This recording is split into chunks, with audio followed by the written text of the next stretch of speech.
Un mot sur ce bull run de merde? Bah t'as tout compris, c'est pas un bull run.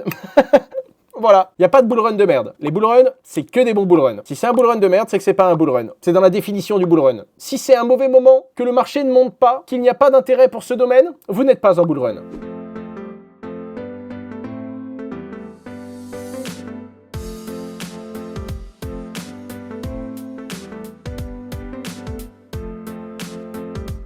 Ce que je veux vous dire, c'est qu'il y a deux problèmes. Le fait que tout le monde attend un bull run, s'il n'arrive pas en fin d'année, si le marché commence pas à reprendre des couleurs, ça va être un petit peu compliqué. En vrai, je vous le dis comme je le pense, hein, dans un mois, vous allez commencer à voir des boîtes crypto tomber comme des mouches. Parce que les boîtes ont plus d'argent, parce que les boîtes sont pas rentables, parce que le marché n'offre plus les volumes qui marchaient avant. Comme les gens achètent moins, il y a moins de volume. Quand tu as moins de volume, tu as moins de revenus récurrents sur ta boîte, enfin sur les cryptos basés sur leur supply. Ça va devenir compliqué. Et pour beaucoup de projets, vraiment. Deuxième chose, tout le monde attend un meilleur moment, tout le monde attend, après la pluie vient le beau temps, tout le monde se dit ça va très bien se passer, le marché sera beaucoup plus cool, il suffit de patienter un peu, pas forcément. Premier point, pas forcément. Et deuxième point, comme tout le monde attend ça, il y a des entrepreneurs qui sont en galère, qui doivent lancer leur token, qui ont fait leur levée de fonds, qui se disent « je vais pas lancer mon token alors que le marché il est dans la merde ». Ce serait complètement stupide. Alors que si je lance mon token au bon moment, mon token va faire x2, x3, x4, pourquoi le lancer maintenant? Le problème, c'est que si tout le monde attend que le marché aille un peu mieux, et que, coup de bol, ça arrive. Le bull run arrive, les crypto-monnaies s'envolent, il y a du vert partout. Et bien à ce moment-là, on va avoir 10 fois plus de projets qui lancent leurs tokens. 10 fois plus de personnes qui attendaient ce moment pour prendre du cash, qui vont recevoir des tokens et qui vont les vendre. 10 fois plus de personnes qui vont mettre un coup de pression vendeur instantané sur le marché dès qu'il va prendre des couleurs. En freinant ainsi le potentiel décollage et le potentiel vrai bull run. C'est possible. Pour moi, ce qu'il faut comprendre, c'est qu'il y a des nouveaux acheteurs sur le marché. Il y a la finance instit à travers les ETF. Ces ETF-là sont dans une phase où pour l'instant, ils ne sont pas encore totalement bullish. Ça a soutenu Bitcoin, c'est pas encore le cas pour Ether. Premier point. Deuxième point, ces gens rentrent beaucoup plus rapidement, mais sortent également beaucoup plus rapidement. C'est-à-dire que moi, je vois Bitcoin comme une réserve de valeur. J'achète du Bitcoin, je le tiens et je le conserve sur du très long terme. Donc, j'ai un impact positif sur son cours. La finance institutionnelle qui arrive, qui achète, le Bitcoin prend 2000 balles, ils revendent. Bah, ils créent des mouvements à la hausse, à la baisse. Quand ça décolle un peu trop, ils baissent le truc. Quand ça baisse un peu trop, ils vont racheter. Ils vont stabiliser. Ils vont apporter une certaine stabilité sur le prix, ce qui fait que ça va être très dur d'aller retourner voir un Bitcoin à 25 000. Mais ça va également l'empêcher d'aller décoller à 100 000 trop rapidement. Pour plein de raisons, mais notamment le fait qu'il y a des gens qui vont commencer à arbitrer beaucoup plus, à jouer beaucoup plus de son prix, à faire des entrées et des sorties court terme et à ne pas forcément laisser son cours s'effondrer trop bas ou monter trop haut. Et donc venir indirectement stabiliser un petit peu son prix. Les gens dans la blockchain, ils vous disent que tout va bien, même quand ça va mal. Les gens, ils vous disent que dans leur portefeuille, ils font que gagner de l'argent, alors que pas du tout. La plupart des investisseurs sont dans le sang et perdent beaucoup de thunes. Les gens vous disent qu'il faut toujours acheter, alors qu'il y a un moment, il faut savoir vendre. Et à l'inverse, quand le marché va mal, ils te disent ouais, faut acheter, alors qu'en réalité, ils veulent juste que tu viennes soutenir leur bague. Ils sont là en mode ouais, mais non, faut penser communautaire, alors que pas du tout. T'es un investisseur qui, à la base, quand tu tiens un portefeuille crypto, quand tu détiens de la crypto et que tu espères gagner de l'argent, c'est-à-dire que tu espères vendre plus haut que les autres. Donc les gens sont tous là en mode oui...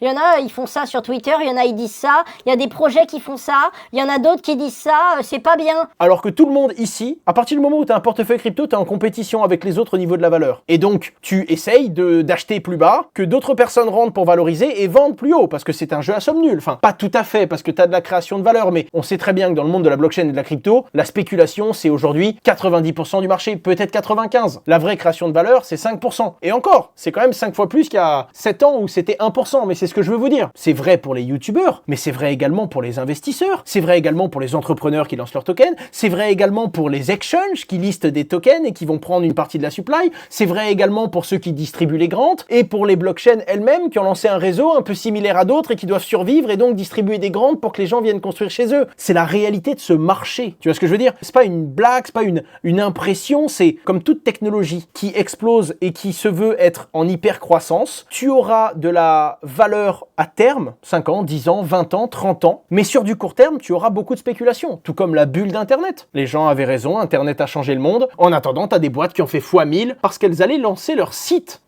Tu fais pas x1000 du jour au lendemain. Mais tu as des investisseurs qui rentrent très très tôt et qui vont faire un multiple et qui vont sortir très très tôt. C'est comme ça, c'est la vie. Ça fonctionne comme ça. Salut Owen. Selon toi, pourquoi Cosmos sous-performe à ce point? Pour moi, Cosmos, c'est une crypto-monnaie qui sous-performe parce qu'elle a créé un super modèle. Elle a créé le Cosmos SDK qui permet à tout le monde de créer sa blockchain. Elle a créé des outils pour que ce soit très compatible entre tous. Mais en une seule phrase, pourquoi Cosmos sous-performe? Parce que la beauté du modèle Cosmos, très intelligent, une très bonne technologie, très scalable, qui permet à chacun de créer sa propre chaîne de façon indépendante, de se faire sécuriser grâce aux autres réseaux, n'a aucun lien avec le token. En gros, tout ça, toute cette merveille technologique que beaucoup de gens utilisent, que beaucoup de blockchains réutilisent, n'apporte aucune valeur au token. Tout simplement. Le token Atom n'est pas corrélé avec le développement de l'écosystème Cosmos. C'est le problème. En parallèle de ça, Nvidia qui augmente son chiffre d'affaires 122% sur un an au second trimestre. C'est un truc de fou, les gars. Ils sont littéralement sur le toit du monde. Ils sont les plus gros producteurs de matériaux indispensables à la révolution en cours, la révolution IA, que tu aimes, que tu n'aimes pas, de près, de loin,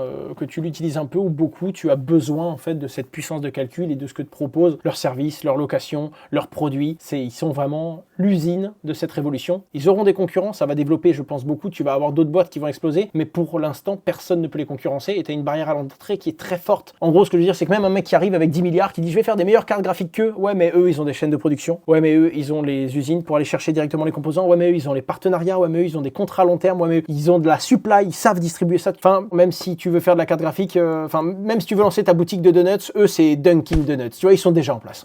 C'est quoi ton meilleur investissement? Mon meilleur investissement, c'était dans le passé. Ça doit être Ether, je pense. Là où j'ai fait mon plus gros gain, ça doit être Ether. Après, il y a plein de petits projets, des trucs où j'ai investi pré-market. 2 ans après, les mecs lancent le token et je fais une culbute énorme. Ça m'arrive. Mais la particularité, c'est que sur ces projets-là, tu vas mettre des 5, 10, 15, 20. Ça m'arrive de mettre 50, 100 000, 200 000 euros, mais je ne peux pas faire de très gros moves. Alors que sur Ether, ça m'est déjà arrivé de prendre des positions en mode voilà, je mets 30% de mon portefeuille. Quand l'Ether fait x2 ou x3, c'est des très gros volumes financiers que tu multiplies. Ça n'a rien à voir. Même quand tu fais x100, ce que je veux dire, c'est que tu n'as jamais mis 2 millions d'euros sur un truc à x100 parce que c'était tellement risqué, tu aurais pu tout perdre, tu vois. Alors que tu peux sur Ether prendre un pari comme ça. Alors attention, hein, ça veut pas dire que tu peux pas faire x100 sur 1 million d'euros et qu'il n'y a pas des gens qui l'ont déjà fait. Il y a toujours quelqu'un. Tu as toujours un exemple ou une histoire à raconter pour dire que c'est possible. Aujourd'hui, moi, si je cherche un x100 sur une crypto-monnaie, jamais je prends le risque de mettre 1 million. Parce que ça veut dire que tu as littéralement une chance sur 100 d'y arriver ou peut-être 2 chances sur 100 ou 3 chances sur 100, peu importe. Mais ça veut dire que tu es également prêt à tout perdre. Et les projets où je me dis vraiment là, il y a une vraie bonne chance que je gagne de l'argent. Généralement, c'est le projet qui me dit non, mais je te laisse pas mettre 1 million, t'es malade. Ils gagnent juste des sous avec les pubs et nos données. Ziwar ZZ. Déjà, je suis désolé qu'il y ait des pubs sur YouTube, j'arrive pas à les enlever. Mais normalement, il n'y a pas de pub, enfin, c'est pas le but. Et ensuite, crois-moi, Ziwar, dans la liste de mes revenus, les revenus publicitaires de la chaîne secondaire de YouTube, on est dans le non significatif, mon ami. Hein.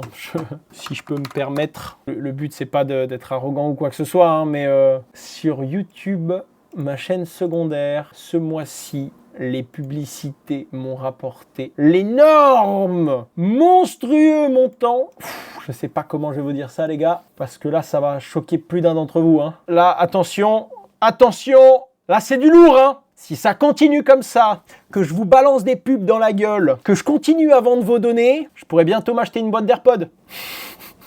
Alors attention, c'est des revenus, il n'y a pas de petits revenus, mais non, ne pensez vraiment pas que ce sont les revenus publicitaires qui me font vivre aujourd'hui, les gars. Ni même les sponsors d'ailleurs, parce que la réalité, c'est que le gros de mes revenus, c'est la gestion de mon portefeuille. Mon portefeuille crypto, c'est un capital que je développe depuis maintenant 7 ans. C'est un capital qui fait que je le gère même plus tout seul. J'ai une équipe qui m'aide à le gérer. Ça ne veut pas dire que je gagne tout le temps, hein. Comme c'est de la gestion de capital, il y a des années où je perds. Hein. Ça m'est déjà arrivé de perdre plusieurs millions d'euros, mais quand tu regardes à la fin de l'année, une année où tu gagnes, une année où tu perds, tu peux rajouter tous mes revenus, affiliation, sponsor, c'est pas ce qui va changer le fait que je gagne ou je perds sur mon portefeuille. Donc bon voilà, c'est 263 €. Je suis désolé qu'il y ait des pubs, mais je vous jure, si je pouvais les enlever, je mettrais. Alors en fait, c'est pas tout à fait vrai. Là, j'abuse un petit peu, je suis malhonnête sur ce que je viens de vous dire, parce que en vrai, quand tu mets pas de pub, il y a aucun intérêt pour YouTube de te mettre en avant. YouTube aussi gagne de l'argent quand il y a des pubs. C'est pour ça que je mets des pubs sur ma chaîne principale. Donc vous dire que c'est pas sur la chaîne principale, je dois gagner 1200 ou 1300 € de pub par mois. C'est pas pour les 1200 ou 1300 balles. C'est parce que quand tu mets des pubs, bah, c'est intéressant pour YouTube de te mettre en avant, parce qu'il gagne de l'argent aussi. Donc l'algorithme va faire en sorte de mettre ton contenu en avant. Donc je mets des pubs. Simple. C'est QFD. Vitalik Buterin détient 90% de sa valeur en Ethereum. Qu'est-ce que t'en penses? Même si l'Ethereum est divisé par 20, il aura suffisamment d'argent pour lui, pour ses enfants, pour les enfants de ses enfants, et puis même pour les amis des enfants de ses enfants, et peut-être même les cousins éloignés des amis de ses enfants. je pense qu'il peut dormir tranquillou. Puis même s'il a 10% en autre chose, ça fait quand même quelques milliards, donc non, tranquillou, Vitalik, il est plus à ça près. Puis je pense que c'est pas quelqu'un qui court après l'argent. En fait, c'est simple, si c'est quelqu'un qui courait après l'argent, ça ferait pas 7 ans qu'il serait en train d'entreprendre. Il a lancé Ether, il a réussi, il a lancé un truc qui au début ne coûtait rien, et qui maintenant est une base valorisée à 350 milliards. Tu prends tes 7 milliards et tu fais comme tout le monde, tu vas couler des beaux jours jusqu'à la fin de tes jours. Quand tu décides d'entreprendre, que tu continues à bosser comme un forcené alors que tu n'en as plus besoin, c'est que tu cherches autre chose. C'est que tes leviers de motivation et ton leitmotiv, c'est plus ça. T'as pas peur de burn-out? Non, le burn-out vient de plusieurs choses. Tu peux faire un burn-out sans bosser trop non plus. Moi, ce qui me gêne un petit peu, très honnêtement, c'est le truc à la mode. Tu vois ce que je veux dire? T'as des gens qui font des vrais burn-out. C'est une réalité. Tu vois, c'est pas une impression, c'est vrai. Ça existe. T'as des gens qui bossent 30 heures par semaine et ils en passent 8 à raconter à quel point ils sont au bout de leur vie parce qu'ils taffent trop. Trop de pression pour eux. Oh les gars, au Moyen-Âge, 60 heures par semaine et tu t'allais soulever des cailloux. Non, mais en fait, tu comprends, c'est parce que mon métier, je l'aime pas trop. Personne aimait soulever des cailloux pour information. Y a jamais personne qui se dit « Ah, moi je me lève aujourd'hui, allez, on va faire 250 kilos de blé, ça me régale. » Va demander à un mec qui est dans l'agriculture, va lui demander à lui ce qu'il en pense. Burnout égale manque de passion, très souvent. Moi les gars, ma vie est un jeu vidéo. Alors attention, c'est un jeu vidéo hardcore, c'est un rythme qui est compliqué, c'est dur, mais c'est mon jeu. Quand je me prends la gueule, que je me fais défoncer sur les réseaux pour une raison que je mérite ou que je mérite pas, peu importe. C'est moi qui ai voulu en arriver là. J'ai pris la décision d'aller sur YouTube. J'ai voulu développer une influence. J'ai développé une influence, j'ai voulu gagner de l'argent. J'ai développé mon portefeuille, j'ai atteint mes objectifs. J'ai décidé d'entreprendre, de créer des entreprises et de me remettre dans la merde. Donc c'est pas pareil. Quand c'est dur, c'est vrai. Quand c'est compliqué que je me prends des pierres, c'est vrai, mais je l'ai voulu. C'est mon choix, c'est mon jeu. Et il y a des gens qui n'ont pas le choix. Ils font des métiers de merde, ça leur plaît pas, et ces gens-là douillent. Et c'est vrai que t'as des gens qui peuvent complètement déconnecter parce que ça c'est une réalité. Mais, et je pense que vous en conviendrez, il n'y a pas que des gens qui très sérieusement sont en burn-out. Là, je pense bien qu'une personne sur deux qui dit je suis pas loin du burn-out, je suis fatigué cette semaine. C'est la traduction que j'entends. Ça veut pas dire que ça n'existe pas, ça veut dire que je prends un peu de recul en mode écoute Benoît, t'es à ta 2e semaine de stage, non, t'as de la marge avant de burn-out, tu vois, je pense, voilà.